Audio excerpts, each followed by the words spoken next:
Hola, everyone. Good morning, good afternoon, good evening, everyone. This is Fiberstrike95, and welcome on in, everyone. Happy Friday, everyone, and I hope you all had a good week. And yes, we finally kick off the weekend of streams here for this channel. And today we're here in Spain, of course. We're in the beautiful country Spain. We're right next to the capital, Spain, here in Madrid. And today we're here to cover one of the biggest matchups in world football this year, simply known as El Clasico today, the epic matchup between Barcelona and Real Madrid. Um, Here today, of course, this edition of the El Clasico will be at Camp Nou. Um, and this was a pretty important match because if Barcelona wins here this Sunday, of course, then they won the league. However, if Real Madrid somehow managed to get the win on Sunday, then they could have a chance at potentially winning the league, assuming Barcelona loses every other game. And Real Madrid has to win every other match, of course.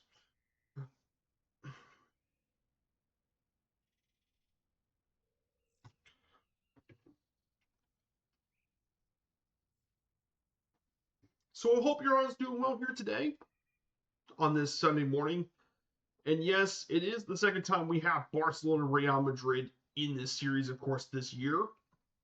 But trust me, this is pretty important considering this is El Clasico. It's one of the biggest sporting matches in the world. So before we get started, I do want to say hello to everyone in chat, all the lurkers. I hope you're all doing well. So here's today's flight plan. Should be pretty simple. We start at Cuatro Vientos Airport, Lima Echo Charlie uniform. We'll fly up to the Madrid Palace. Then we'll go ahead and get our way to the Bernabeu, home of Real Madrid. Then from the Bernabeu, we're going to make our way past Madrid Airport, Barajas Airport. We'll fly away we have a pretty long first leg into Zaragoza. Here, we'll fly over La Romanelda, the home of Real Zaragoza. I'll talk a little bit about that club, too. We'll have our first stop at Lima Echo Zulu Alpha. We'll make our first stop here. Then from there, we'll head up east and we'll make our way down to Barcelona. We'll make our way to Barcelona and then we'll make our way through the Camp Nou. We'll go through the Sagrada Familia, which I've been to real life. And then we'll make our final stop here at Sabadell Airport. So that will be our last stop, of course. So that's for our flight plan. Pretty simple, pretty easy to get to. We'll take the SR22, the Cirrus SR22T today. So we'll get that going for us. We'll head our way further east.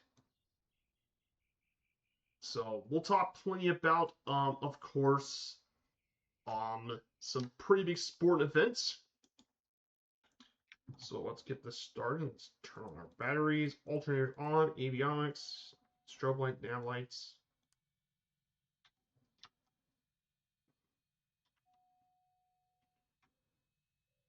Stop key.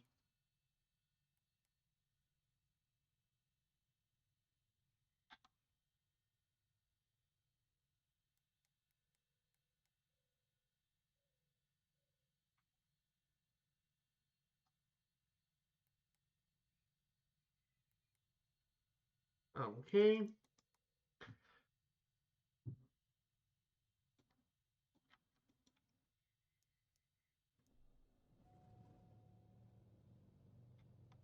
So we'll pay a visit to Madrid, of course. Our altitude for today, our first leg, we'll go 5,500 feet above sea level is the max altitude. So once we fly over the Bernabeu, we'll fly up to 5,500 feet. So we'll start at 3,500 for the first part of the leg. So I hope you guys had a good week. We had some pretty big news to talk about, of course. Within the world, of course.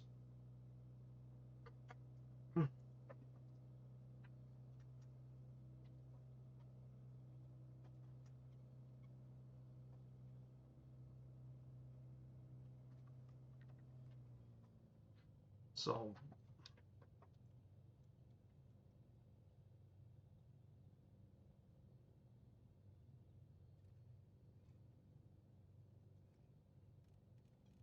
we're going to go 48 degrees.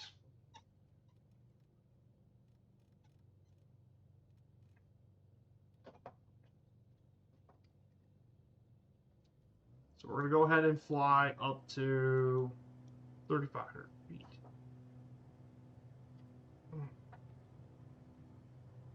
So here we go. And we're off here in Madrid. By the way, too, Firefly also has a hub here in Madrid as well. But we're not going to fly into it tomorrow. We're going to be in Jerez.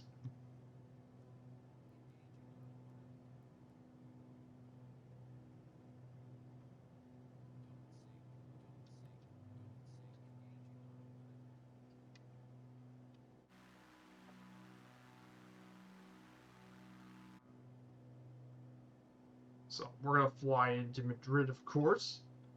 Beautiful Madrid. If you guys aren't aware about this, Madrid is Spain's capital, of course. Beautiful city. It's this is outside Barcelona. This is the other Spanish city I would love to visit. Is Madrid, the most populous area in Spain? 3.4 million people in Madrid. Its metro area is 6.8 million, making it the second largest city and metro area in the EU. This city's been around since the late 9th century.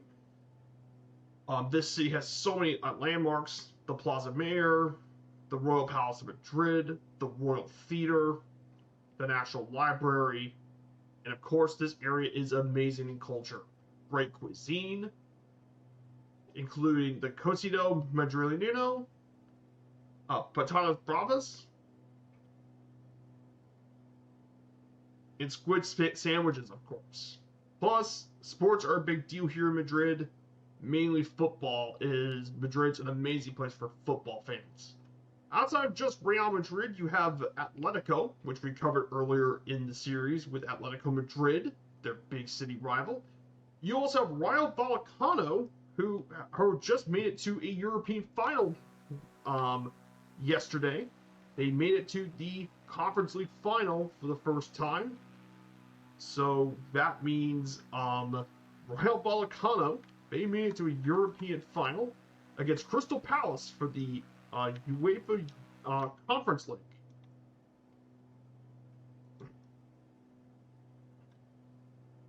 So we're going to go ahead and turn our way up here. And of course, you also have Getafe and Leganes. There are also other Madrid area clubs that play here. And of course, we can forget some of the smaller teams as well through the neighborhoods of non-league play.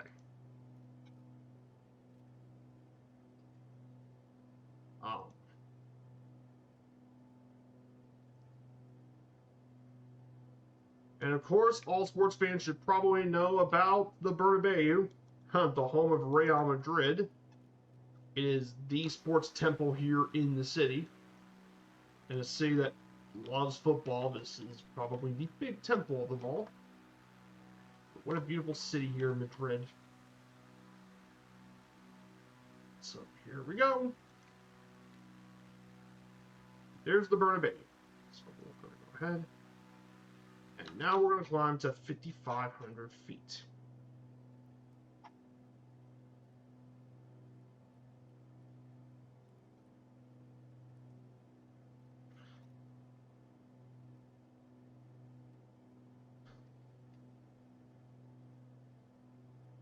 So here we go. So let's go ahead and get to El Clasico today. So simply known as El Clasico. Where do I even begin with this game, of course? If you guys don't know about El Clasico, any football fans that don't know about El Clasico, you're probably living under the biggest rock in history. It's between Barcelona and Real Madrid. Originally referred to competitions held in La Liga, it's now in all sorts of matches. The Champions League, Copa del Rey, and the Super Cup. It's one of the sport's most fiercest rivalries, and it's one of the few matches that have a global audience of hundreds of millions watch this game, including myself. And this rivalry is known for its intensity, memorable goal celebrations, and mockery from both sides. But it's more than just a sporting rivalry. You see, El Clasico also has a very deep political connotation. Because if you know anything about Spain, um, many regions are actually autonomous communities, and they each have their own cultural identity.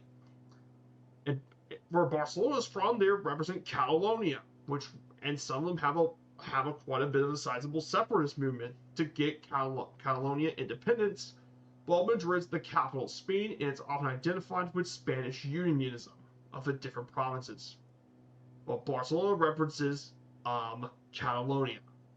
These two clubs are the two richest and most successful football clubs in the world, and of course, these teams have met 263 times, but this is an extremely close rivalry. Out of those 263 matches, Real Madrid has won 106 of them, while Barcelona has 105 with 52 draws. So this rivalry is extremely evenly matched. So that's also another reason why this rivalry is a big deal too. It's not just competitively matched on the pitch, it's off the pitch too. And now if you look to our right, you can see Madrid Barajas Airport. This is Firefighter's brand new hub in Europe. I've been really enjoying flying out of here. I haven't done as much flying over the past week.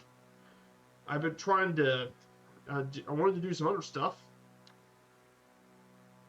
So, great airport, really nice place to fly. So, really enjoyable stuff here in Barajas, of course.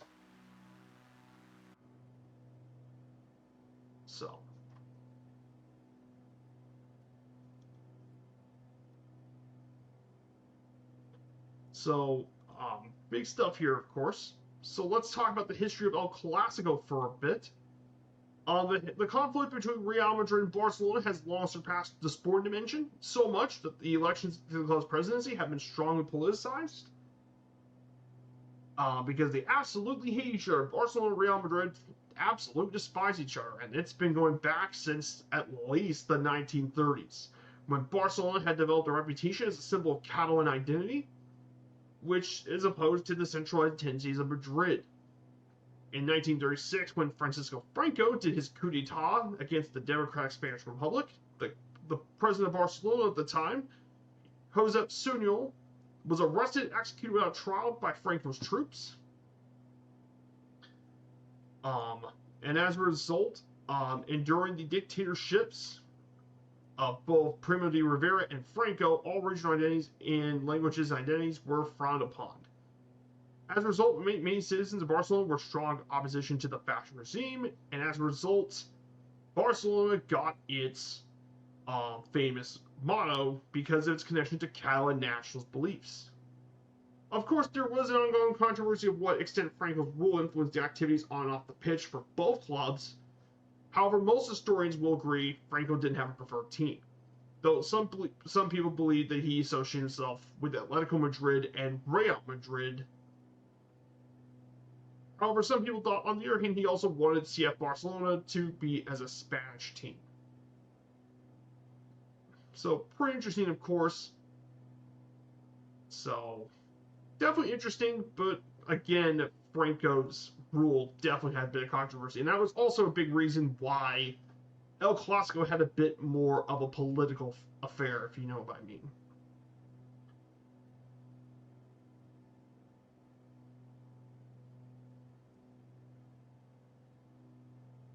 In 1943, one particular controversy happened.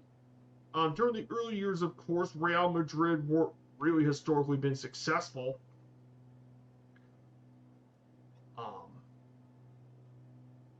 In fact, Atletico Madrid were the most successful of the two Madrid teams during Franco's early rule.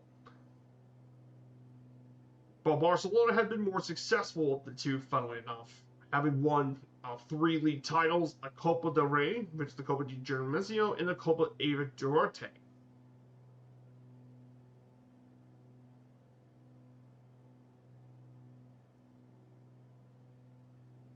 Which is the Super Cup. Of course, on June 3rd, one interesting chapter of El Clasico was in 1943 in the Copa del Rey semifinal between Barcelona and Real Madrid. The Mariners beat Barcelona 11-1 at the Chamartin in the second leg of the final, of course. Barcelona won the first leg 3-0 in Les Corts, but of course, in that game as well, Real Madrid absolutely drilled them in the finals.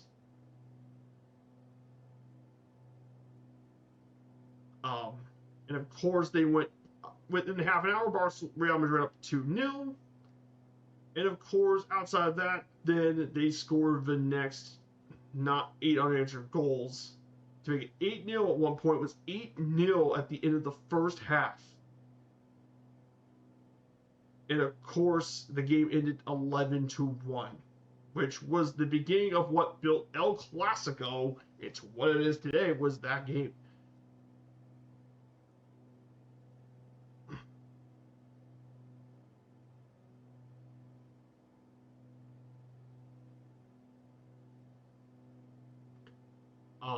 But of course, that game was the beginning of what made this rivalry into a very bitter one.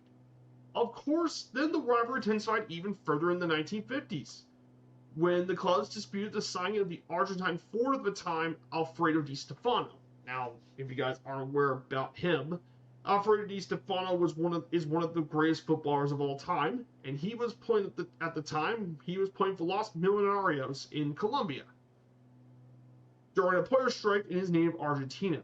Soon after the Millonarios returned to Colombia, FC Barcelona directors visited Buenos Aires and agreed to River Plate, the last FIFA affiliated team to have his rights for his transfer. But of course, Real Madrid wanted to battle, and of course, eventually it ended up being that Real Madrid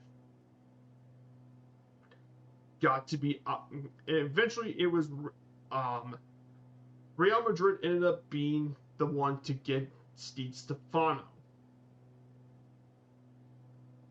for the transfer, and he ended up being pretty successful because Alfredo Di Stefano helped Real Madrid win the first 5 editions of the Champions League all in a row, putting the Mariners into Europe's elite. And of course, the 60s saw the rivalry reach the European stage, as Real Madrid and Barcelona have faced each other twice in the European Cup. With Real Madrid triumphing en route to reaching their 5th title in 1959 and 60, and then in 60-61, Barcelona got its revenge. However, they ended up losing the final in 1961, when it was won by the Portuguese side, Benfica, who are based in Lisbon. Of course, in 1968, on July 11, 1968, Barcelona beat Real Madrid 1-0 in the Copa del Rey final at the Santiago Bernabeu. Of course, Real Madrid fans being pretty angry about the refereeing, start to throw balls at the referees, and Barcelona played in the last minute of the match.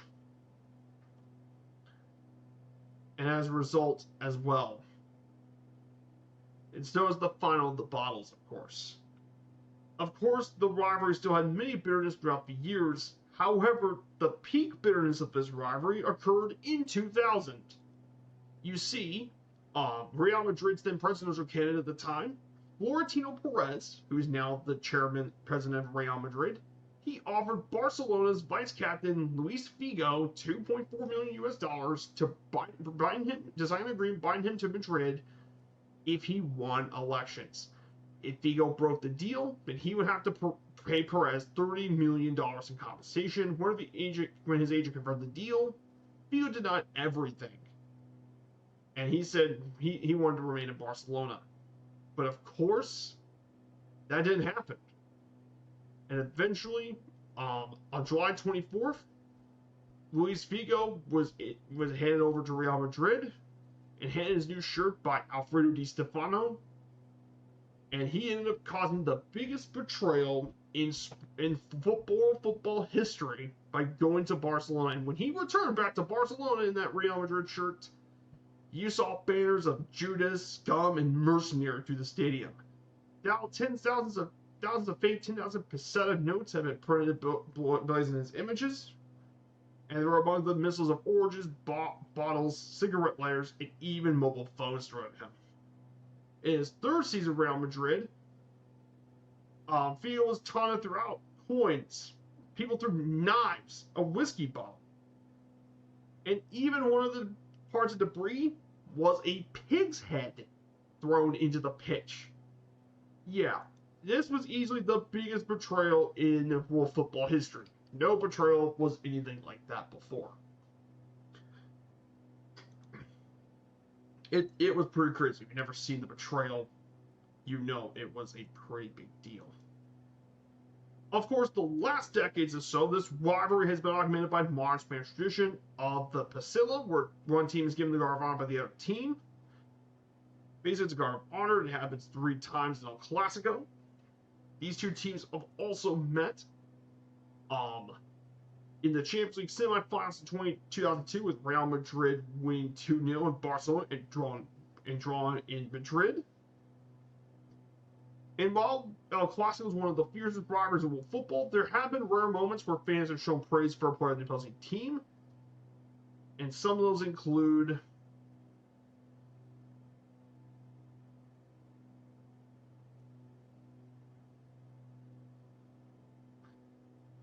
but it doesn't happen very often, of course. But the rivalry really intensified again in 2011 when Barcelona and Real Madrid had met 4 times in 18 days. The Copa del Rey final, the Champions League semifinals. And of course, it led to a lot of unsportsmanlike behavior from both teams and a war of words throughout the fixtures. And in a fixture known for its attention and discipline, it also featured memorable goal celebrations too. But this rivalry is definitely a pretty bitter one. Now, alongside the player rivalries with the players, in addition to teams, there's also been fierce rivalry with the players. Of course, you had the very big rivalry with Lazio Kubala and Alfredo Stefano.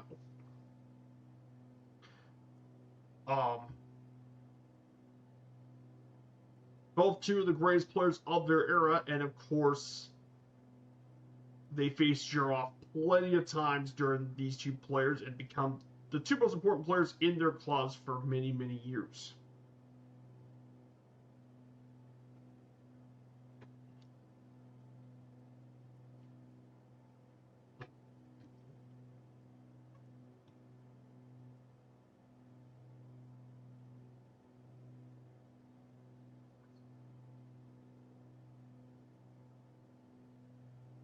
So yeah, and of course, however, for many people when they think about Clasico in the 2000s, you guys all know about Messi versus Ronaldo. Between Lionel Messi and Cristiano Ronaldo was the most competitive in El Clasico's history. They're both the club's all-time top scorers, and most importantly, alternated with top scorers in the Champions League, La Liga, and they have also been Ballon d'Or winners. And of course, this is one of the greatest player rivalries in the history of the sport, Messi versus Ronaldo. Pretty big rivalries with these two guys, of course. So that pretty much covers the history of El Clasico, as we are here today. So, beautiful morning here in Spain.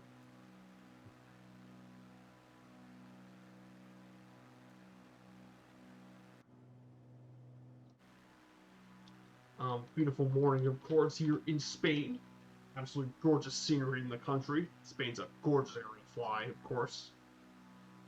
So I wanted to ask you guys, I hope you're all having a good week, of course. Here's our route. Here this morning. So, a bit of our sports news, of course. This past week has obviously been some very big games, of course. In the Champions League, we finally get our Champions League final for this year, and that's going to be for one of our game day flights. That's going to be in. It's going to be 4 weeks. Then it's going to be next 3 weeks later. It's going to be our game day final. PSG versus Arsenal in the Champions League final. PSG versus Arsenal. PSG drew against Bayern Munich, so they get the aggregate while the Gunners won 1-0 against Atletico. So big win for both clubs, and this should be an interesting final. PSG looking to go back-to-back in the Champions League. The Gunners are looking for their very first major European trophy. It's going to be a pretty fun Champions League final. Yesterday was the Europa League final, and that's going to set up for the Europa League final between Freiburg and Aston Villa. And that's going to be the final on May 20th. Is the Europa League final. That's going to be May 20th, of course.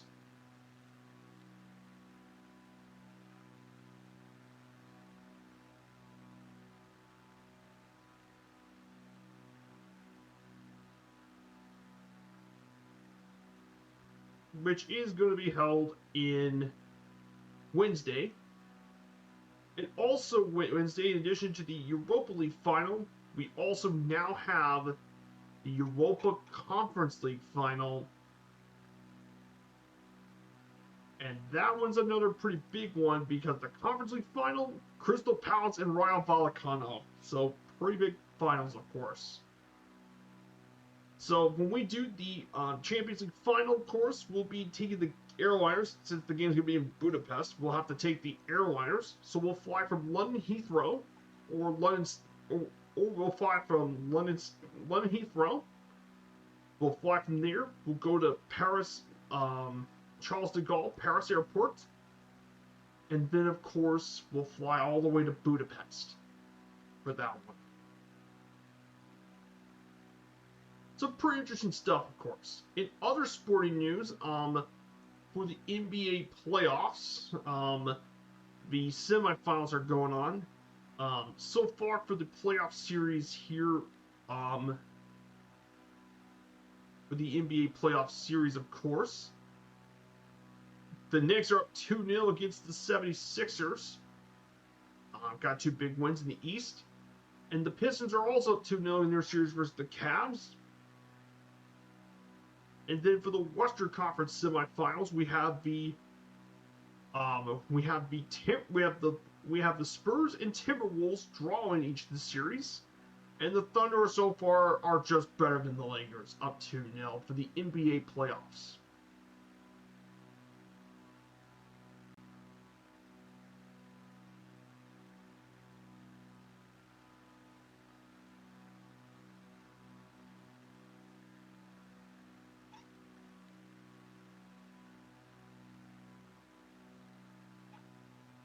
As well. And then for the NHL, of course, the NHL playoffs are here as well.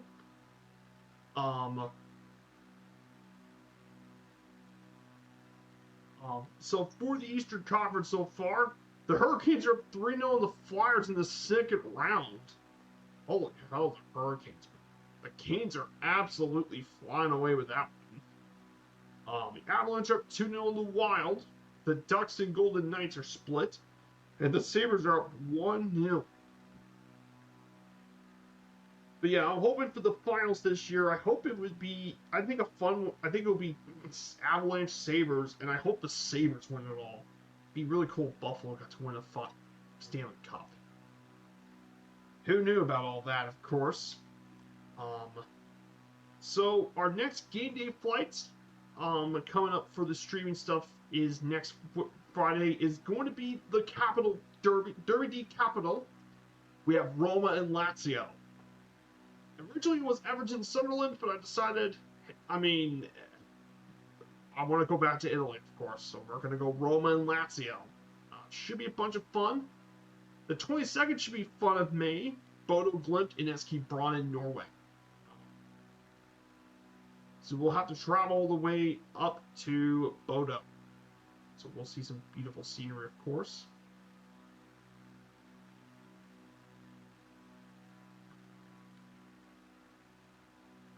So that is what's going on for the game day flights. For the rest of the streams this week, on Saturday will be our Avro RJ100 hop from Southampton over to Jerez. We'll talk about my vacation, of course. I want to show you guys all that sort of stuff. I'll show you guys those pictures. And then of course, on Sunday we'll be covering Mammoth Cave National Park in Kentucky, the longest cave network in the world, Mammoth Cave. So we'll show you guys plenty about Mammoth Cave. Very excited to show you guys that here in the channel. So we're gonna go ahead and make our way. I'm gonna go ahead and change the fuel tank to right gallon, of course.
So we're gonna go ahead and get going, of course. We're just 203 nautical miles from our final stop in Sabadell Airport in Catalonia. So,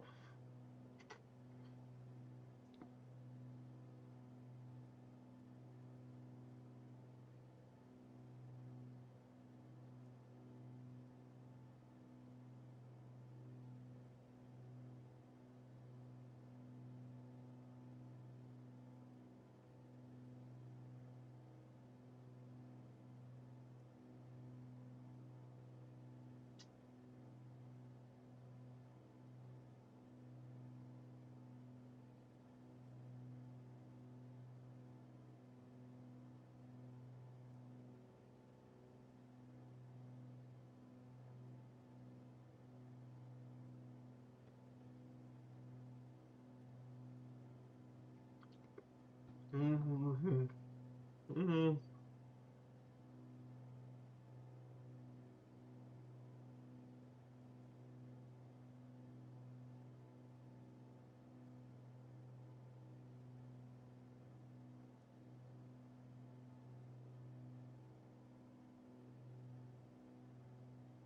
So we'll get ready to talk about Real Madrid as we fly our way over to Zaragoza. So let's go ahead and talk about Real Madrid for a bit, the one of the two clubs we'll be speaking about here. Real Madrid Club de Football is the biggest club in Europe, if not probably the world's biggest, sixth most successful football club. Founded back in 1902, they wore their very famous white kit, hence the Los Blancos or Los Merengues. This club has been playing in the Bernabeu since 1947. Unlike many other European sporting clubs, Real Madrid members have owned and operated the club throughout its rich history. It's one of the most widely supported in the world and the most followed sports club in the globe. And it's the first football club in 2024 to make over $1 billion in revenue. This club has a rich history of winning trophies. Domestically, they've won 71 trophies, a record 36 league titles, 20 Copa del Reys, 13 Spanish Super Cups, and plenty of other trophies. International football, they have won a record 35 trophies, including a record 15 Champions Leagues. Which, to put this perspective of how many Champions League they won, Real Madrid has won as many Champions Leagues. In fact, they've won as much as AC Milan, more than AC Milan and Bayern Munich put together. Or they won as many as Milan, Bayern Munich, and Juventus have combined. Yeah, 15 of them. But they also won 6 UEFA Super Cups, 2 UEFA Cups, 2 Latin Cups, an Ibero-American Cup, and a record 9 World Championships. And of course, they are the club, the #1 all-time club ranking by UEFA. They are also one of the 3 clubs that are both founding members of La Liga that have never been relegated, along with Barcelona and Athletic Club Bilbao. But yes, Real Madrid are the big, successful club that all others strive to become. And there's simply not many like Real Madrid in the world, of course.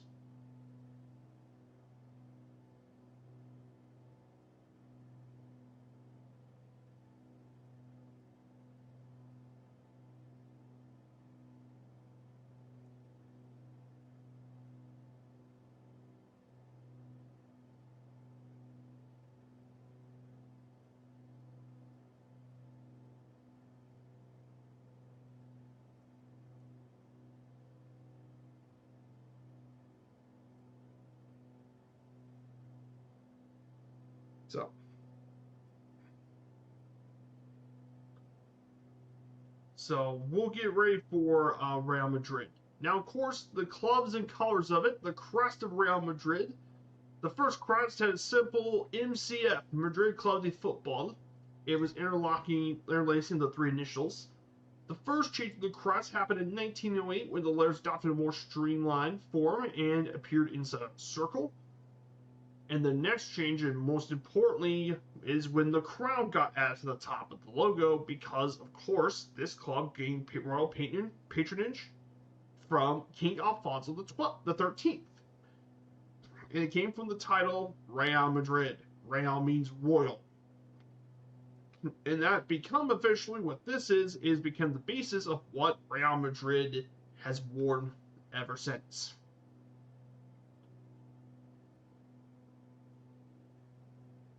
And of course, the final piece of that logo, of course, was when they added the Mulberry stripe of Castile. So pretty cool stuff. But yeah, that is what the basis of Real Madrid is as a club. It's those colors. Now, of course, for the colors, they've always worn their white shirt, and that's been basically for the entire history of the club, except for 1 year in 1926, when Real Madrid for 1 year wore black shorts. However, that only lasted 1 year, and after the Copa del Rey lost by Barcelona, they returned back to their all-white kit. Now, of course, their traditional white colors have always been all blue or purple, though they've also released ones of other designs, but it's mainly been all white for the home, and then all the other colors is blue or purple. I know it's pretty simple, but trust me, Real Madrid don't really need complicated colors. It's simple, but it works. And of course, they also have a massive sponsorship deal by Adidas, which is over $1 billion.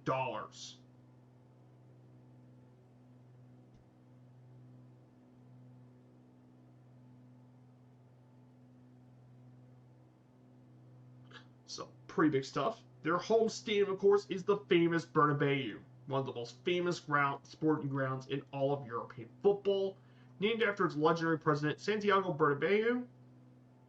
Capacity of 83,000 people, the second largest seating capacity for a football stadium in Europe, only behind Barcelona's legendary Camp Nou.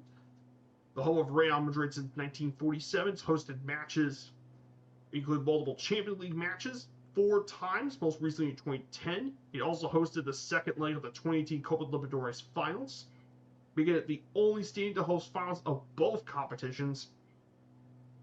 It also hosted the 1982 FIFA World Cup final, making it the first stadium in Europe to both host a UEFA Euro and a FIFA World Cup final.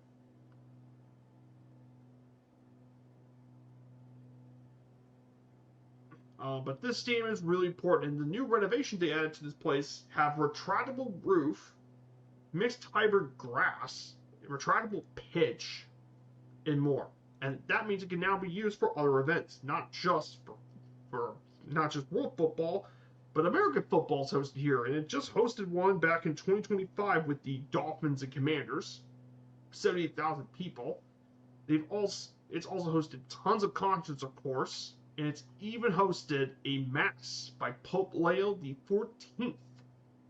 Had a mass at the Bernabeu. a really cool stadium. Really neat place to have a match for sure. Real Madrid as a club has had a club of rich support. Real Madrid, of course, have had an incredible amount of support. And it makes sense considering, well, members of the club is owned by its own members, which is capped around 65,000 people. In addition to its members, there's over 1,800 Peñas supporter groups in Spain and around the world, and it's the second highest attendance in Spanish football. Of course, it is probably the best supported team globally. Their hardcore supporters are the ultra source groups, but they're infamous for their right-wing politics, extreme right-wing politics, and they have been banned from Real Madrid games. That being said, Real Madrid still have very passionate supporters. In terms of rivalries, of course, El Clasico is their big one, but they also have a pretty bitter one with Atletico Madrid. And a very historic rivalry with Athletic Club Bilbao, which is a very historically important rivalry. It still is important, just not as big it is nowadays, due to Athletic Club not being really as much of a major threat anymore. And of course, their big European rivalry for Real Madrid is Bayern Munich. In fact, they faced off against this. It is the most played European matchup in Europe. In terms of their club honors, you can see all their trophies, their 36 La Liga titles. You also get to see their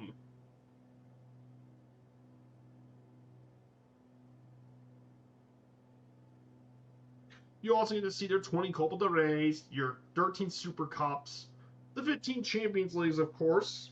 Something Real Madrid supporters are very proud of, obviously.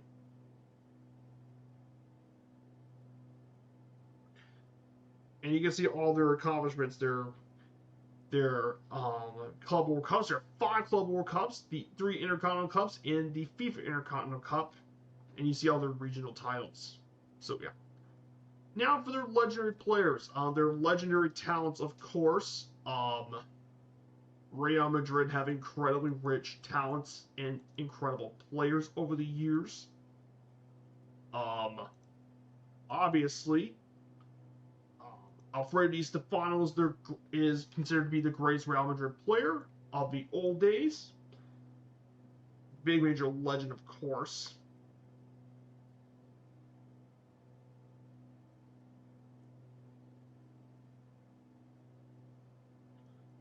Then you have, of course, Cristiano Ronaldo, the greatest Real Madrid player of the 21st century, Cristiano Ronaldo.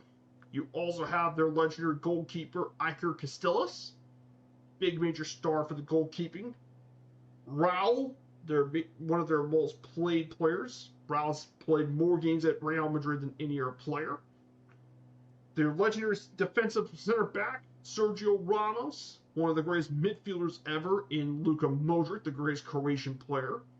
Karim Benzema even got a Ballon d'Or during his time at Real Madrid and got a big Champions League win in 2023. Karim Benzema. Then you have the Hungarian legend, Ferenc Puskas.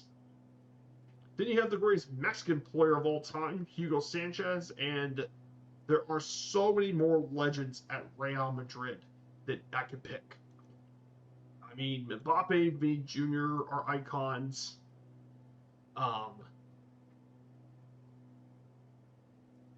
But so many other legendary players. But those are the ones I just picked.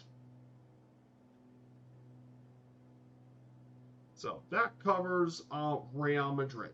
So we have Barcelona next afterwards. So we'll do that once we...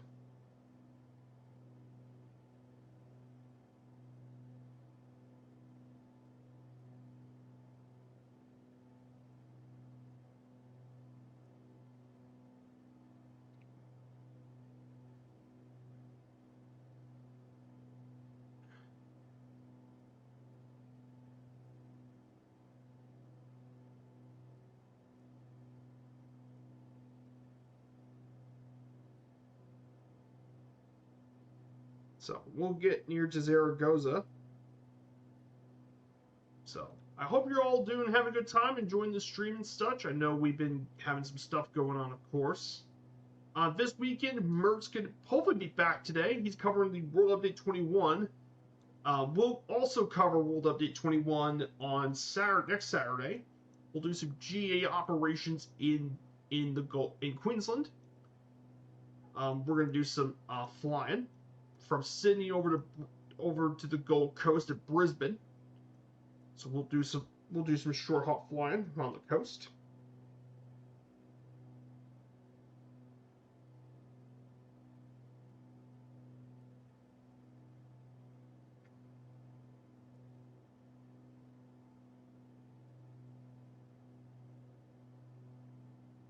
So looking forward to that.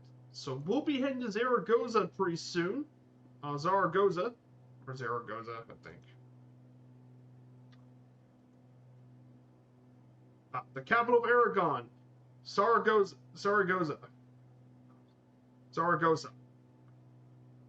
This place is pretty cool. Zaragoza is the capital of Aragon, and it's one of the biggest. It's the fourth biggest, most populous city in Spain, with 699,000 inhabitants.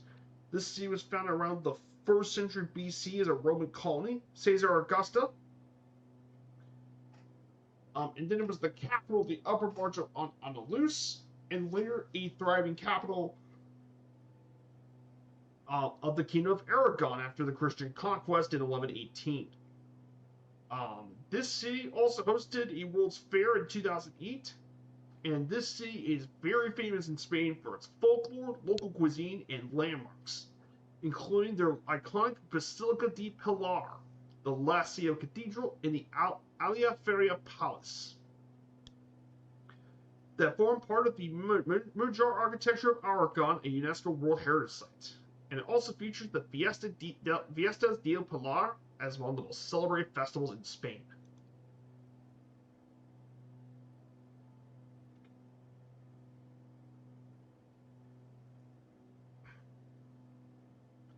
One interesting thing about Zaragoza that needs to be talked about, of course, is sports.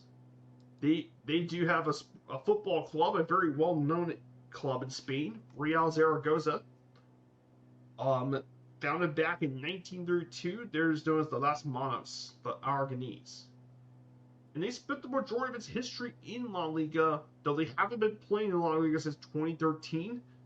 But they've been actually a pretty big club, winning 6 Copa del Reys, which is actually a lot, especially compared to some of the modern clubs this year.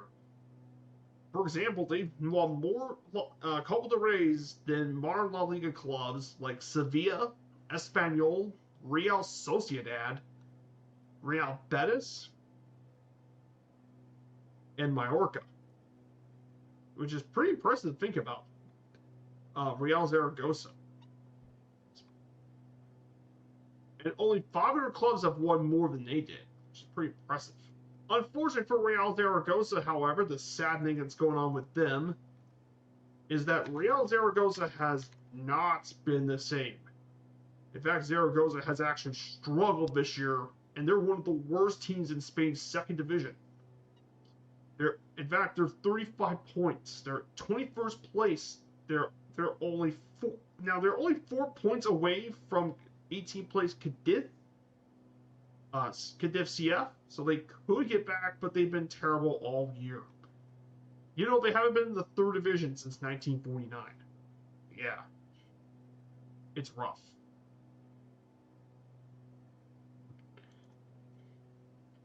We're going to go ahead and descend down.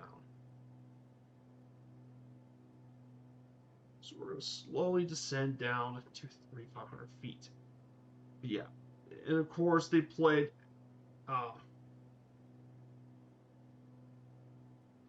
they played the La Romelda, which hosted 34,000 spectators. They're going to be it's going to be rebuilt, and it'll be done by 2027.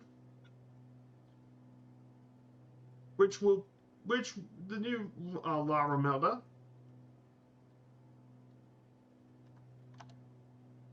is going to get rebuilt, and it's going to be ready for 2027 for 43,000 people, which is going to be a pretty big stadium, of course.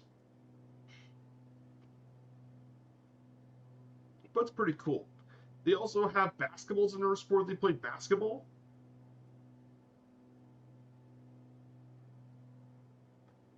Um, they also have a lot of festivals, of course.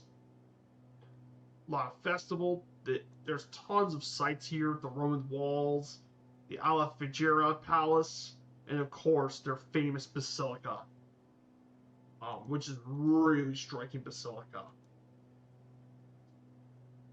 Um, and that basilica, by the way, was built all the way consecrated in the first or second century A.D., which is which is which is a very old. Apparently, the modern one is built was groundbreaking in 1681. It was completed in 1961. But this area has been consecrated since the first century A.D., which is very old.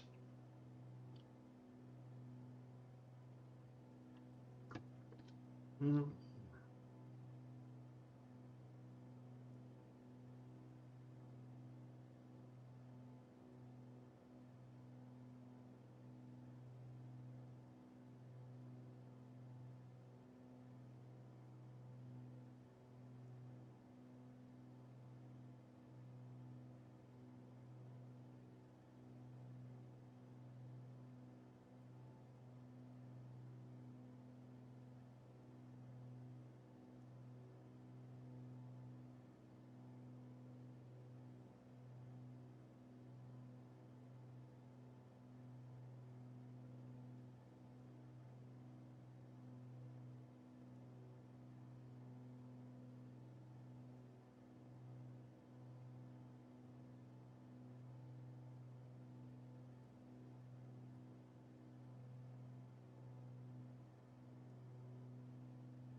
So pretty big stuff, of course. But yeah, Zaragoza is a really neat city.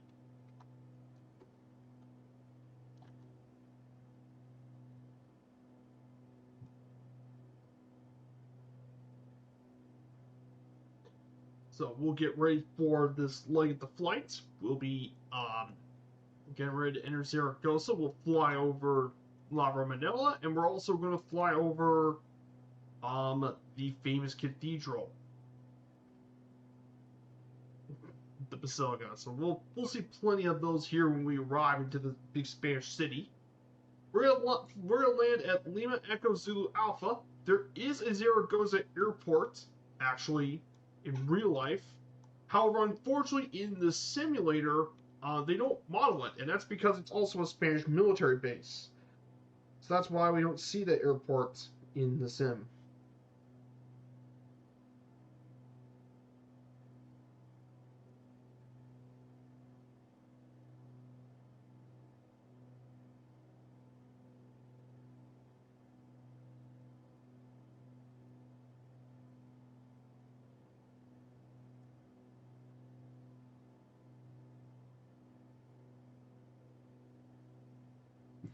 So Zaragoza is going to be coming here very, very soon.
So here it is, guys. We're about to rhyme to Zaragoza, of course.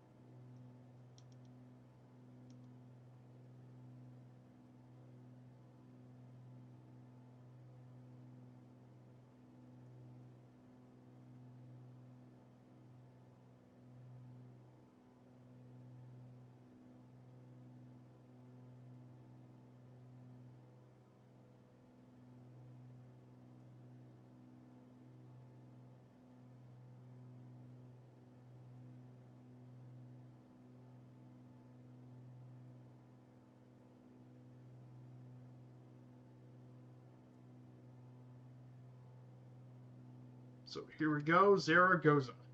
So we should finally get to the city very soon. So we should get there as well.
So here's, guys, Zaragoza.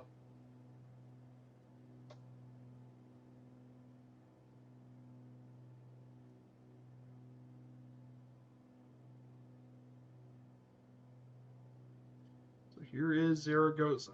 So we're going to head in.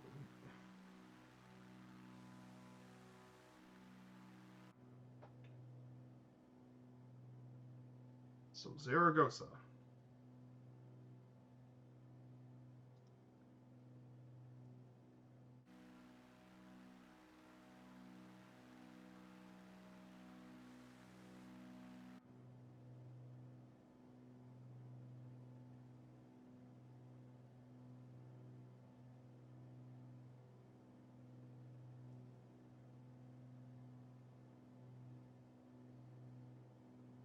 So here we go. This is Zaragoza.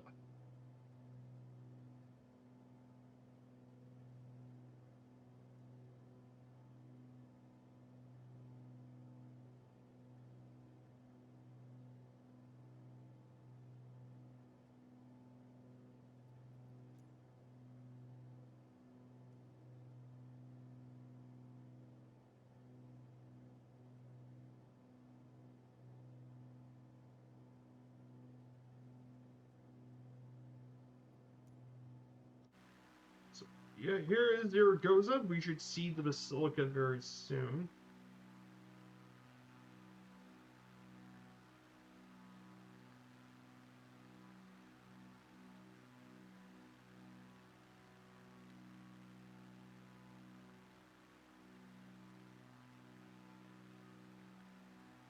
There's La Romanella. Here. There's Real Zaragoza's ground.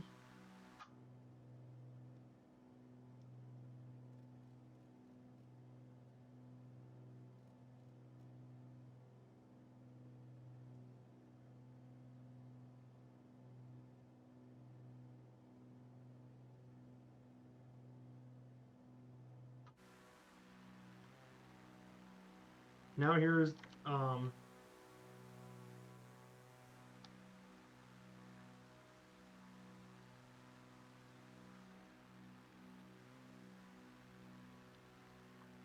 here's the famous basilica here in the city.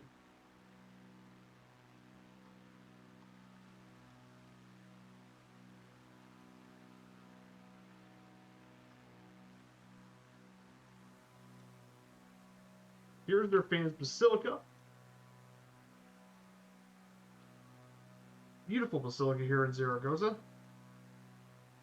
And we're going to land very shortly at the airport.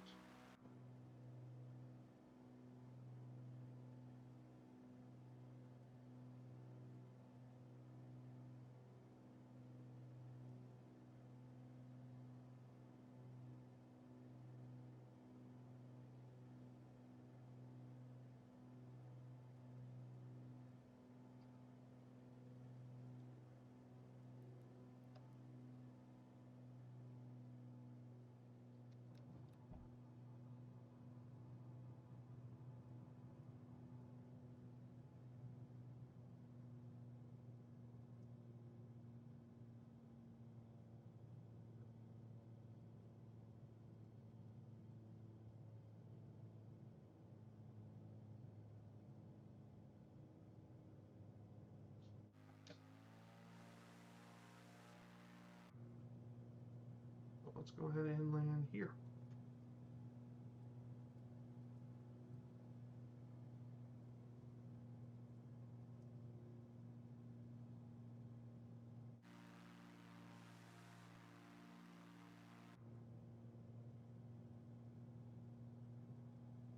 Let's go ahead and land here.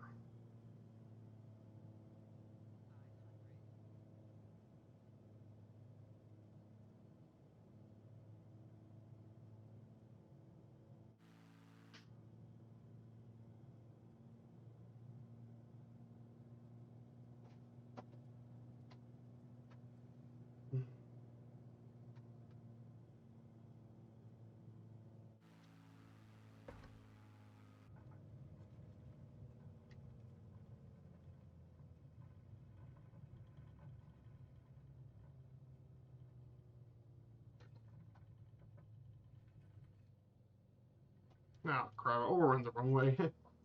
Whoops.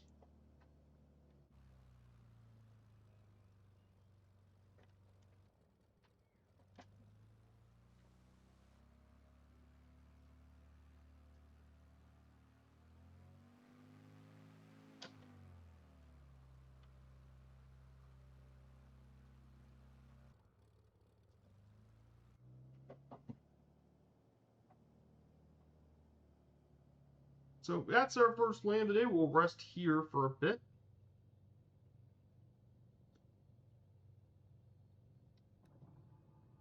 We'll just park right here for a bit.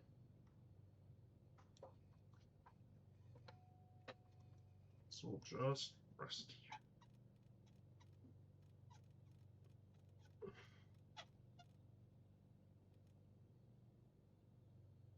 So we'll just park here for a bit. Get ready for the next leg coming up soon.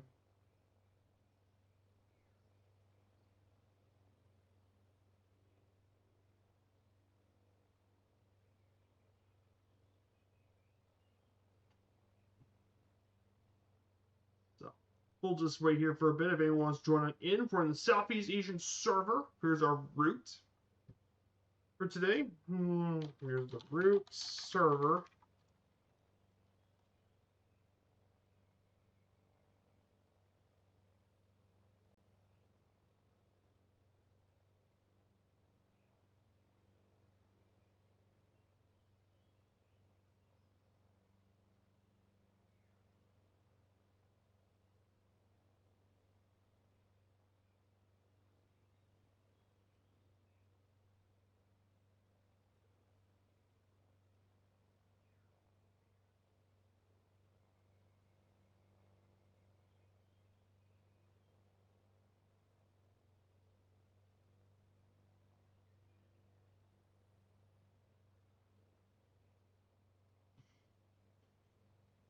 So we'll get ready to join up in the air pretty soon.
Mm, mm, mm.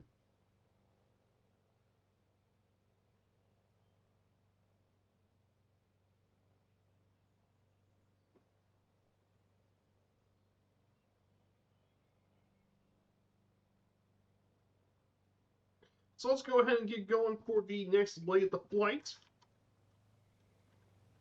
Let's go ahead and we get to leg number 2, and that is to Barcelona, of course. We'll be flying around 4,000 feet for this one, so we're going to go up and down to 4,000 feet.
So we're finally going to get up to 4,000 feet as we climb our way up. We got Barcelona next. So once we get there, we'll talk about FC Barcelona as we make our way down.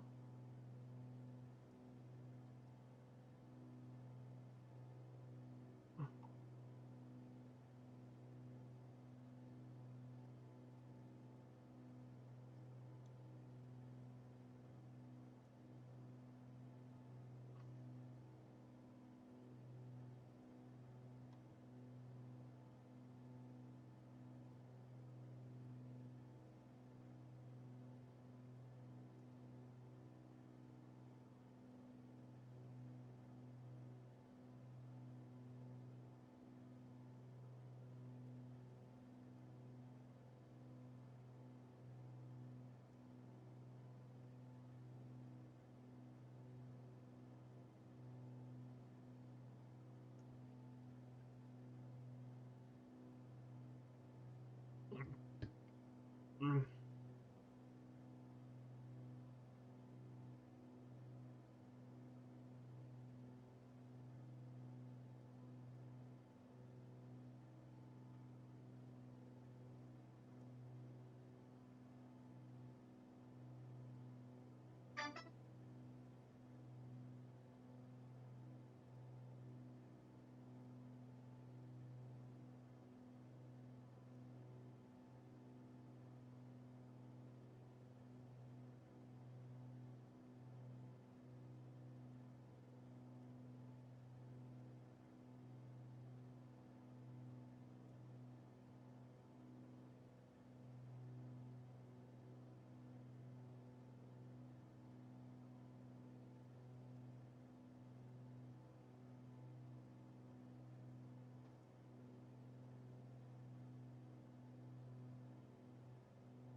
Now that we reached 4,000 feet, look at the scenery, man. This is just amazing scenery this morning, of course. So we have some really nice landscapes here in Spain. Just the countryside's just gorgeous here in this country. So we're going to go ahead and talk about FC Barcelona for a bit. FC Barcelona Football Club Barcelona is the other side of El Clasico, or Barca. Of course, this is the big club in Spain's second biggest city, founded back in 1899 by a group of Swiss, Catalan, German, and English footballers led by Joan Gamper. The club has been a symbol of Catalan culture and Catalanism, hence the motto "Más que un club," more than a club, unlike many other football clubs around the world. The supporters own and operate FC Barcelona, and they are the third most valuable football club in the world, worth $5.6 billion. The club anthem is Cant del Barça, written by Joan Picas Egu and Josep Maria Espeñas. Of course, the club plays in the traditional dark shades of blue and garnet, which means they're also named the Blaugrana. Of course, they're one of the world's most decorated football clubs. Domestically, they've won a record 81 trophies, 20 La Liga titles, 32 Copa del Reyes, 2 Copa de la Ligas, 16 Spanish Super Cups, and 3 Copa Eva Duarte titles. In international football, they won 22 European and worldwide titles, 5 Champions League, 4 UEFA Cup Winter Cups, 3 Intercity Fair Cup, 5 UEFA Super Cups, 2 Latin Cups, and 3 FIFA Club World Cups. And they're also one of the world's most widely supported teams and have a massive social media following. And of course, Barcelona players have won a joint record 12 Ballon d'Or awards, including Johan Cruyff, with the other winners, of course, being Romario, Ronaldo Nazario, Rivaldo, Ronaldinho, and of course, Lionel Messi. The only other club that's rivaled them in number of Ballon d'Or victories is, well, Real Madrid with 12. And of course, they've also never been relegated before. But the club is absolutely world famous. Hey, We Fly Daily, good to see you, my dude. Let me give you a shout out. Yes, check out We Fly Daily streams. Great friend of the channel. Yes, I am streaming I did start streaming at 10 a.m. I thought it'd be earlier in the morning. If I get streaming down a little earlier in the morning, I have more time off to chill for a bit. So we're doing El Clasico today. Of course, it's going to be this Sunday for El Clasico, the big match with Barcelona and Real Madrid. Possibly one of the single biggest football matches in the globe. Now, of course, there have been some other big games this weekend in other league matches in our sports. Of course, we have in Germany, Dortmund and Frankfurt. That's always a pretty fun matchup. Of course, Manchester United, Sunderland, Liverpool, Chelsea should be a good one. Real Sociedad and Real Betis should be fun. Those are big matchups, of course. Stuttgart and Leverkusen, that's pretty big. And then, of course, on Sunday is going to be El Clasico. But an equally pretty big matchup this week is a pretty fun one. West Ham Arsenal is going to be pretty big for the league title in England, because Manchester City did drop points against Everton on Monday. Wish the Toffees would have secured the win. So it should be an interesting weekend, of course, for matches as well. So yeah, pretty big stuff. It is good to see you too, We Fly Daily. In terms of other league matches, we know Bayern Munich already won the Bundesliga. That was pretty much they were already champions of Germany. That's already been decided. Interestingly, in the German second division, getting promoted for the next season is Schalke. Yes, Schalke 04 are back in the Bundesliga. And if you guys don't know about Schalke 04, um, they are one of Germany's proudest clubs. They play in Gelsenkirchen in northern Germany. That means next season we'll have the Riviera Derby, and we'll 100% talk about the Riviera Derby because this was one of Germany's most beloved rivalries. Um, they're getting promoted, but you know what's even crazier story? And that's in Switzerland. Yes, FC Thun have just won the Swiss Super League. And here's the crazy thing. FC Thun were just recently promoted last season. They got promoted last year in the Swiss Challenge League, and then they won the Super Swiss title for the first time in their history. Yes, a team got promoted, and then they won the league title. That is unbelievable, if you ask me. That story is unbelievable. FC Thun, they did the Leicester City, even more impressive than Leicester, winning their title. They're 11 points over second place St. Gallen. Oh boy. Pretty big for the Swiss. Very, very big to see all that sort of stuff. So, pretty big stories, of course. And then in England, for the championship, we got the first two teams promoted into the English Championship. Coventry are back for the first time in over half a century. What a year by Frank Lampard. Unbelievable year for him to get Coventry City back to the Premier League. They haven't been there over a quarter of a century. That's unbelievable. And then, of course, Ipswich Town. Ipswich Town, of course, returned back after being relegated last season. So Ipswich Town is back. Now the question is Millwall, Southampton, Middlesbrough, and Hull. I hope Millwall becomes the team. I think it would be great to see two new faces into the Premier League that we haven't seen. Coventry City over half a century, and Millwall has never been in the Premier League. They have been in the top flight before, but never in the Premier League. I would love to see that actually happen. So I'm curious to see what happens, of course. So let's talk more about Barcelona as we make our way down over to Catalonia's capital city. Of course, support for FC Barcelona is absolutely huge. And I saw that when I was in Barcelona. There was FC Barcelona gear everywhere.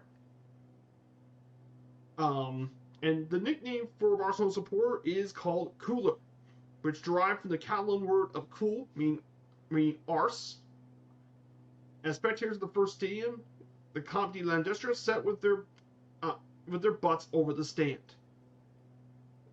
In Spain, 25% of the population is supposed to be Barca sympathizers, second only behind Real Madrid. Throughout Europe, Barcelona is the favorite second-choice club. And as of May 2023, the club had over 150,000 memberships. In addition to membership, there's over 1,200 registered fan clubs around the world, and the fan clubs promote Barcelona in their locality and receive beneficial offers when visiting Barcelona.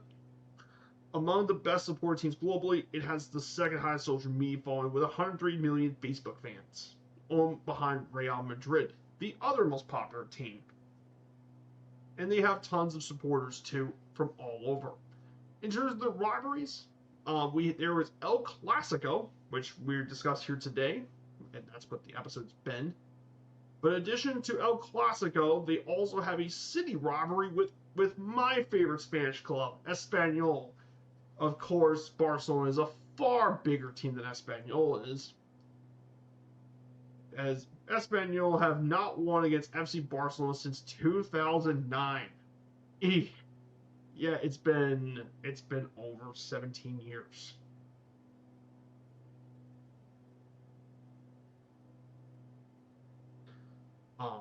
Which, I mean, to be fair, Espanyol are a historic Spanish side. They've been in La Liga. They're founders of La Liga. They've been founders of La Liga. They've had 4 Copa del Reys. and played for 88 years in La Liga, which is pretty impressive though. But yeah, compare that to Barcelona, it's a pretty big deal. But of course, FC Barcelona has been a massive part of pop culture, especially in Catalonia. They have a massive deal, and their relationship culture is close, especially that of Catalan culture. And it makes sense considering for many people in Catalonia, especially during the Francisco Franco days, Barcelona has been seen as a symbol of Catalan identity in a tough time. They've been part of literature and have become a source for writers, journalists, musicians, cartoonists, theater, and film people. Its Common players have been a source of inspiration for years. Hence the poster. In times of political difficulty or lack of freedoms, Barca has been a refuge and means of expression for cultural and artistic activities. In 2013, the club highlighted the Barca Cultura Plan, which promotes the area of institutional relations and protocol with the aim of offering Barcelona as a platform to promote culture in Catalonia. And they even signed an agreement in 2022 to promote the Catalan language, culture, and the country. And there are many people that talk about FC Barcelona, and that's why people love FC Barcelona. It's because it's not just a club. It represents Catalonia. And that's another reason why the Catalan Derby, that's why El Clasico has that political edge to it. Because of the history with these two clubs, of course. Now, in terms of their home stadium, of course, FC Barcelona plays at the historic Camp Nou, an absolutely huge stadium, and I've been to it too. Of course, it was still under construction, but the Camp Nou has been the home of Barcelona since 1957. When renovations are done, this place is going to be 105,000 people. The largest stadium in all, not just in Spain, but in Europe. It's the second largest associated football stadium in the world and the fifth largest overall stadium in the globe. Yes, this place is absolutely huge. The only stadium that will be trailing the Camp Nou when it gets completed, it's 105,000. The only stadiums that this is going to be below is the Modi Stadium in India, the Rungardo Stadium in Pyongyang, North Korea, the Big House in Ann Arbor, Michigan, and Beaver Stadium in Pennsylvania. So yeah, that's it. Those are the only stadiums that's going to be bigger than Camp Nou when this is all done. It's an absolutely enormous stadium.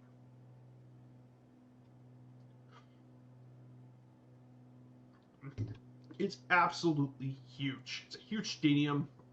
It's hosted all sorts of competitions. 2 Champions League finals in 1989-1999, 2 European Cup Winter Cup finals, 4 Intercities Fair Cup finals, 4 Copa del Rey finals. It's even hosted matches of the 1982 FIFA World Cup, including the opening game, half of the 4 matches in the European Nations Cup in 1964, and the football tournament final of the 1992 Summer Olympics in Barcelona.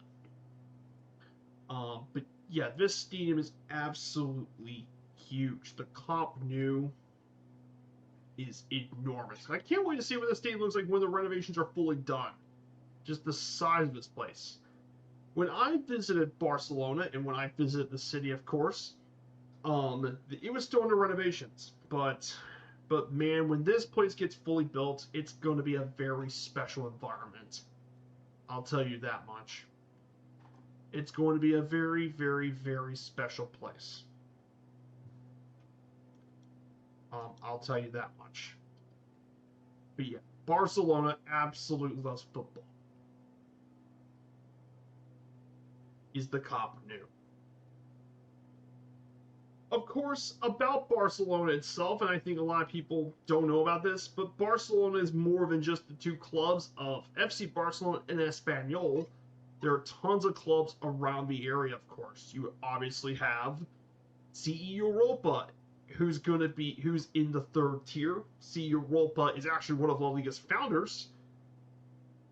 Very historic club. They play the new Sardina, which is actually just north of the Sagrada Familia. You have UE St. Andrew, who just got promoted into the Spain's 3rd division this past year. They're now going to the third division, of course.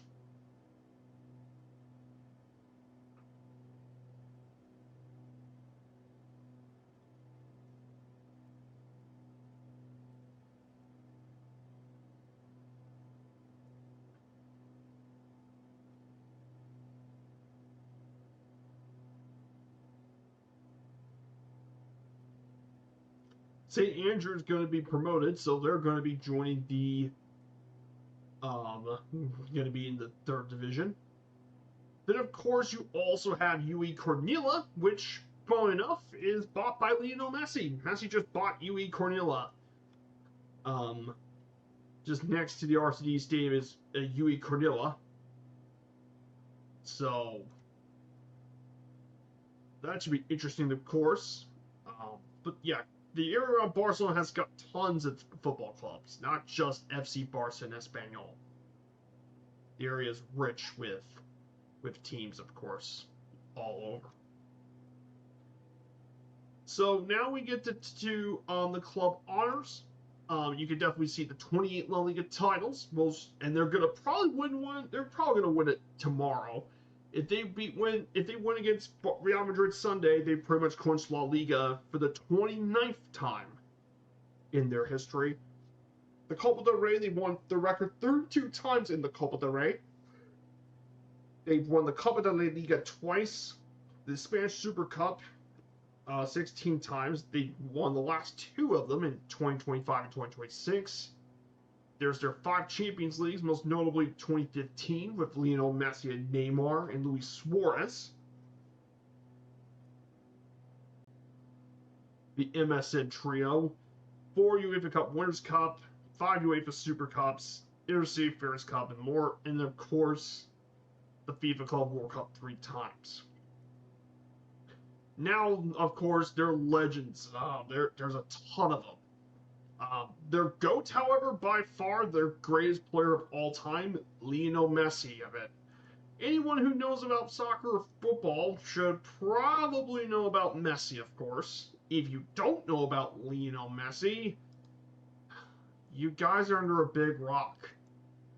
Nowadays, he's actually playing his later years in Inter Miami, but when he was in Barcelona, oh boy, he had become the greatest player Barcelona's ever had. I mean, the dude has scored over 474 goals during his senior career in Barcelona. Messi is just ridiculous. He's won everything at Barcelona. I mean, he's won tons of La Liga titles, Copa del Reyes.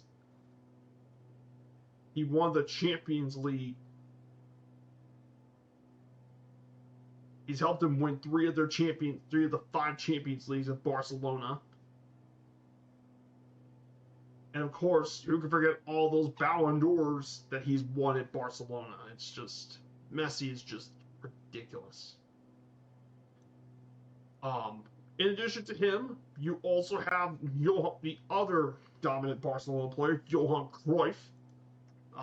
He was definitely very famous during his time in Barcelona. And he's still beloved by the locals even after all these years, coming from Ajax, of course. But when he went to Barcelona, of course, he helped them win their first La Liga title in 14 years. And he became an absolute symbol of Catalan freedom and such. But an absolute beloved player in Barcelona. Then we have Xavi, one of their longtime team captains. Xavi, of course, big time captain. He's also played among the most elite games in Barcelona's history, over 505 games at Barcelona, and has become one of their great players. He won a Ballon d'Or. He's came close to the Ballon d'Or 3 times, of course, as one of their greatest midfielders of all time. Then you obviously have the beloved Andres Iniesta, the only Barcelona player I actually like, and that's because of his friendship with Dejark, of course. But Iniesta, amazing midfielder, thanks to his balanced ball control skill. Iniesta just great. Great talent. Carlos Puyol, an amazing defender. Puyol's another Barcelona legend. Suarez, him and Messi formed an absolute lethal duo. Samuel Eto'o, great guy. And then we see an upcoming new legend for the club, and that's Lamine Yamal. He's going to become a legend for this club someday. Lamine Yamal has been absolutely ridiculous at Barcelona. If you guys never seen Lamine Yamal, I can tell you one thing. He might be one of the very best players in the world, and he's only 18 years old. His goals, chances, his flair, and style, he's been ridiculous. I mean, the dude, he was second in the Ballon d'Or votes last year, and he even inherited the number 10 of Messi's number 10. Unfortunately for him, he's had a hamstring injury right now, but Lamine Yamal is he's an insanely talented kid. He could do big things someday. And finally, Neymar Jr., him and Messi and Suarez were a big part of the Champions League win in 2014-2015. And there are plenty more Barcelona legends to pick from, but that's just the ones I picked. So many more stars, of course. So let's go ahead and we're going to get closer to Barcelona, of course. So let's go ahead and we'll get closer to our final stop. So we have here, of course.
So, we'll be entering Barcelona. We're just 64 nautical miles from our final destination at Sabadell Airport.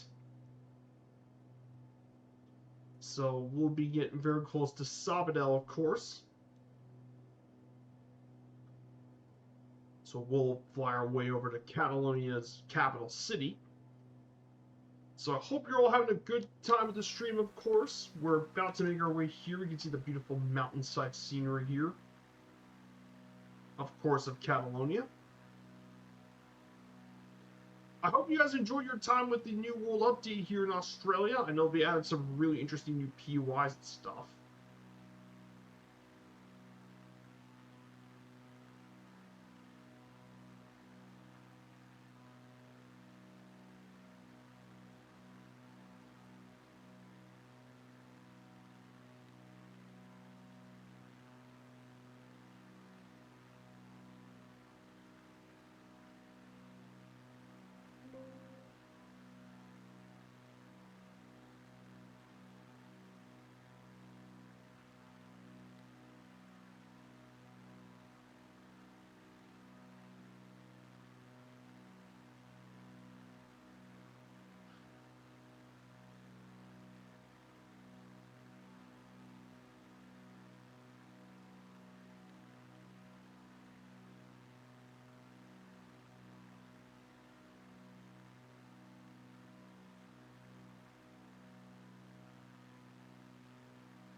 Well, we're going to be heading to Barcelona, so Barcelona will be our next stop.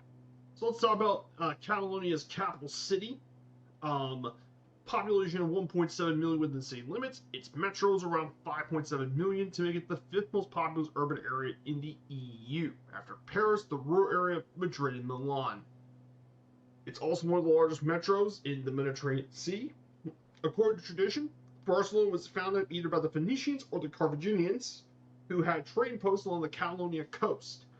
Then it became the capital of the county of Barcelona, and it joined the Kingdom of Aragon to form the composite monarchy of the Crown of Aragon.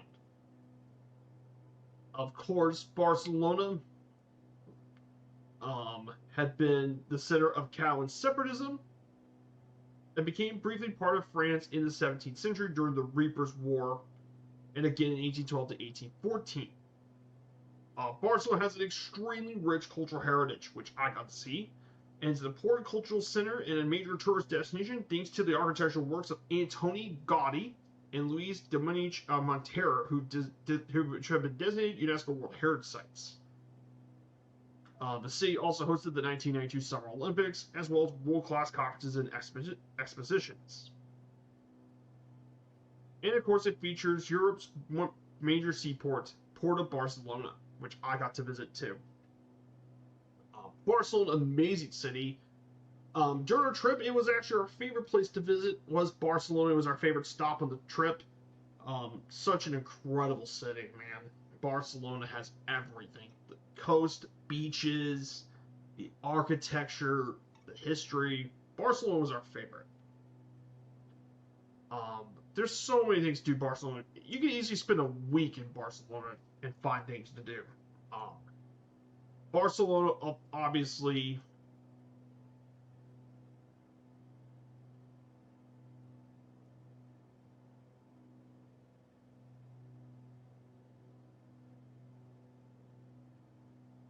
of course, Barcelona is rich in culture, with entertainment and theaters.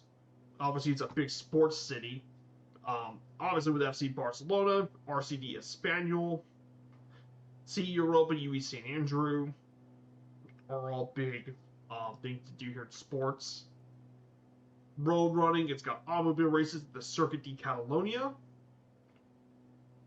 which hosts the Spanish Grand Prix and the Catalan Motorcycle Grand Prix, and more. Of course, the city is got tons of sites. Where do I begin with the sites in Barcelona? Where do I begin? Obviously, I've been in the Gothic Quarter, which is really neat. Neat place to visit. Of course, the historic buildings. The Marbisot, the Sagrada Familia. Holy hell, that building is special. I'll show you pictures of it. You also have many of his famous buildings. Um, Palau Guel, Casa Mila, Casa Batilla, which I saw as well, which is really cool. The Gothic Basel Santa Maria del Mar, that one's really cool, which is really neat. We got to visit the Arc de Triomphe for the 1888 Barcelona Universal Exposition.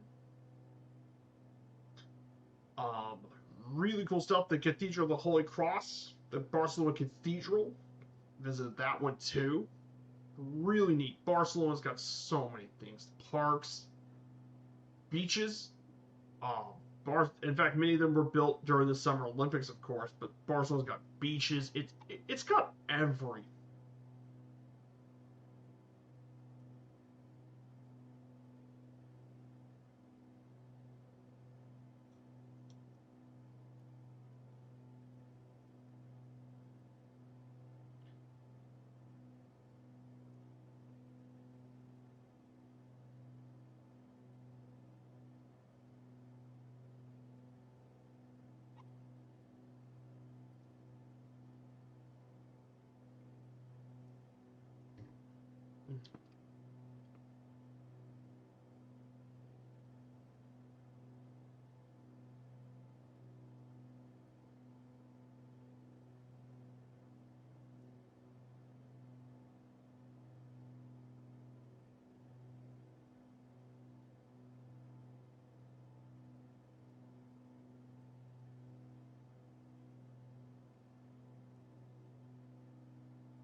So once we get down to this point, we'll drop down to 1,500 feet. We'll drop down to 1,500 feet for a bit, and then we'll climb back up to 2,000 feet. So we'll go with 15,000.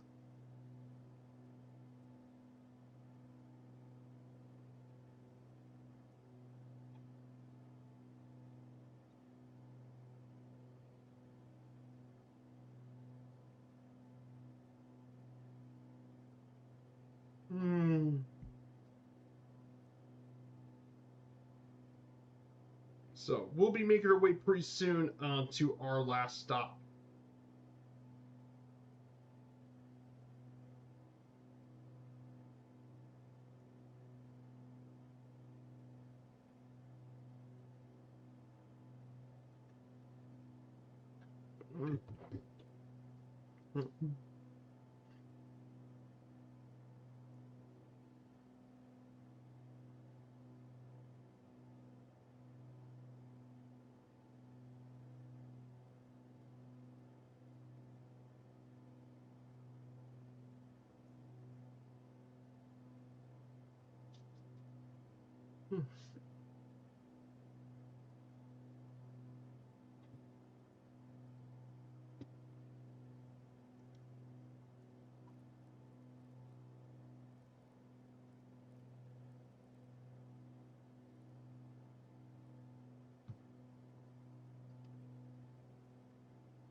So we'll get ready for Barcelona, of course, 29 nautical miles.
So we're going to send down to 1500.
So here it is. We're going to descend down to 1,500 feet. So we're going to see Barcelona. Hey, Super Typhoon Surdev, good to see you both. I hope you're doing well. Happy Friday, everyone. Yeah, no worries about Typhon. I know you're still used to it. No worries, my dude. Like I said, I'm.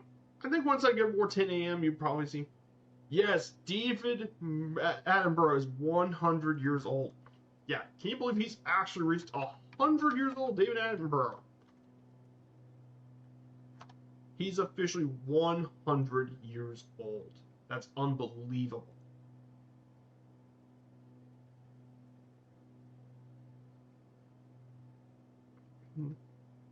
Born on May 8th, 1926. The same day as when World War II in Europe ended. That's pretty crazy. But if you guys don't know Attenborough, of course, you'd be living under a rock. The guy, he's been presenting since 1954 when he did Zoo Quest. And his career spanned 8 decades, which is impressive. He did the Life Collection, Natural World, the Wildlife on One, the Planet Earth franchise. I actually have those documents on my.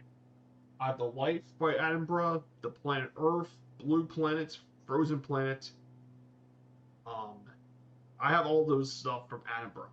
He's the only person that won BFT awards in black and white, color, high definition, 3D, and 4K. He's got dozens of honorary degrees and awards. I mean, the guy's a national treasure, one of the most beloved people for. He brought a lot of people into his environmentalist stuff, all his series and stuff. So big legend in the biology world, like me. But yeah, we're doing El Clasico today, so we're about to see the Camp Nou, home of Barcelona, of course, the iconic home of FC Barcelona. Barca, of course. If they beat Real Madrid Sunday, they clinched the league title once again for the second straight year. The league title is going to be for the Blaugrana. I'm not so worried about Barcelona winning the title for me. I'm more worried about Espanyol trying to survive La Liga. Because if you guys know, Espanyol hasn't won it all in 2026. Which is pretty crazy to think about it. This is downtown Barcelona. I've been in this place.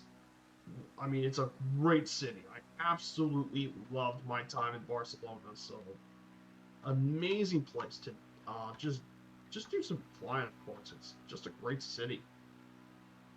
Can't go wrong with Barcelona. Amazing place to visit. Just a great place. If we ever get back to Europe, I would like to go back to Barcelona again for another trip. Um, I would not mind going back to Barcelona. Here's the Sagrada Familia. Now, when I was there were crowds everywhere, basically. There were basically crowds everywhere at the Basilica. Um,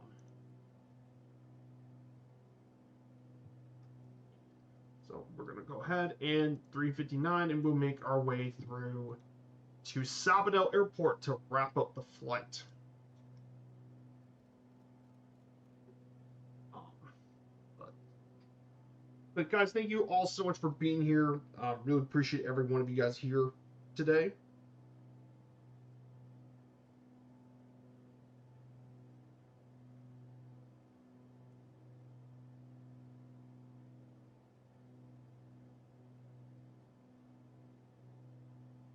So, our next game day flight will be in Italy, of course. Roma and Lazio. Very bitter Italian derby in Rome. Very bitter one coming up. So I can't wait to see you guys here, of course, for next Wednesday. So we're getting some pretty fun games, of course.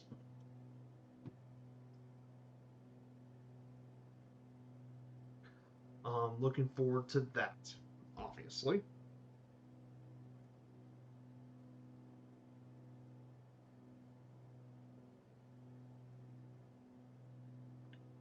Sabado Airport isn't that far away at all. So Sabado Airport will be to our left. I think that's our airport down here. So we're gonna go ahead and turn left into Catalonia, of course.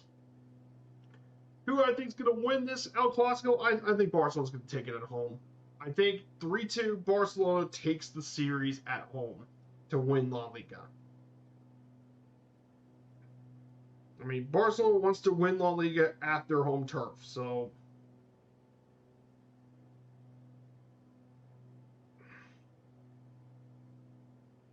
we're going to go ahead and fly to our last stop. So we're going to go ahead and fly there.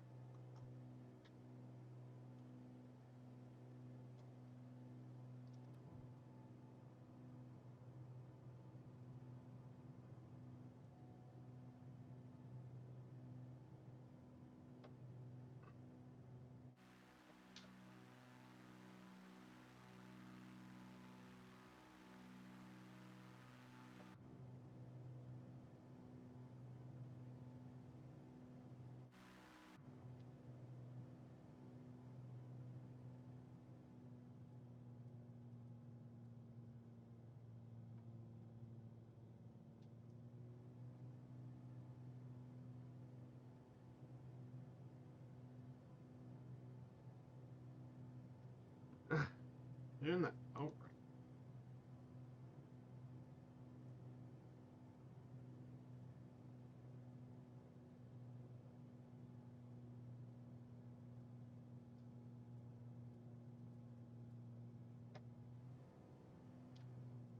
so here we go. We're going down.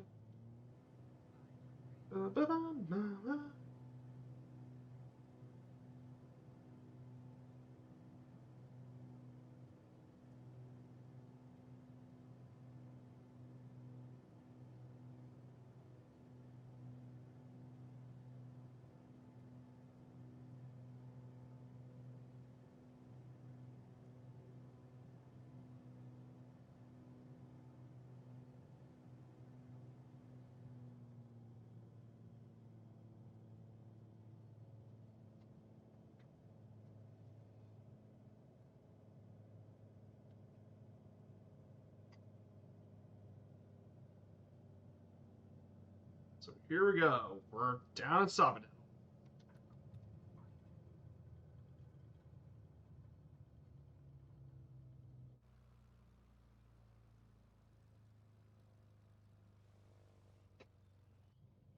And that's it. We have now made it down to Sabado. Boom, and done.